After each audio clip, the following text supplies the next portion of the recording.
Shout out mga idol. Ito pala yung lipa, yung violet. Dalawang klase kasi ito, yung isa puti ang bunga, saka puti ang katawan. Ito violet ang bunga. Tapos yung dahon niya mas malapad dun sa puti.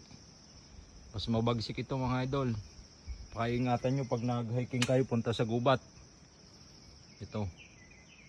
Oh, ganyan oh. Ganyan ang bunga niya. Wag nyong hahawakan ng dahon niya o kaya ang bunga. O kaya mapalapat sa katawan nyo at sigurado. Napakakate at napakasakit.